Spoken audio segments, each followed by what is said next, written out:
ரமேஷ், நான் அடுத்தவங்க திட்டுறது உண்மைதான், ஆனால் நான் பரிகாரமாக ஒரு பரிசு பொருள் வாங்கி கொடுத்துடுறேன் அப்படின்னு ரமேஷ் கேட்டானா. அதுக்கு அவன் பெரியப்பா, நான் கொஞ்சம் பழகியும் கொஞ்சம் ஆணியும் கொடுக்குறேன், உனக்கு எப்போதான் போகும்போது அதை அடிச்சுட்டு பிடிங்க அப்படின்னு அவங்க பெரியப்பா இந்த ஒரு வாரமா செய்யணும் அவங்க பெரியப்பா கேட்டாரா. அதுக்கு நீ ஒன்றாவது நாள் அடிச்சுட்டு அதிக வாட்டி அடிச்சாரா. 2வது நாள் கொஞ்சம் கம்மியா அடிச்சாரா. 3வது நாள் இன்னும் கொஞ்சம் கம்மியா அடிச்சாரா. 4வது நாள் அடிக்கவே இல்லையா, கோபமும் படலையா.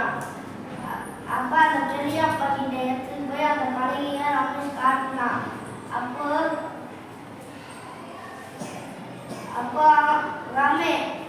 அவங்க பெரியப்பா என்ன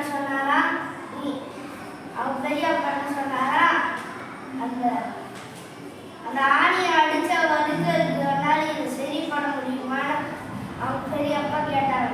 என்ன இது சரி பண்ண முடியாது அப்படின்னு அவங்க பெரியப்பா இல்ல ரமேஷ் சொன்னானா. அதுக்கு இதான் பரிசு பொருள் வாங்கி கொடுத்தா மன்னிப்பு கேட்ட பரிசு பொருள் வாங்கி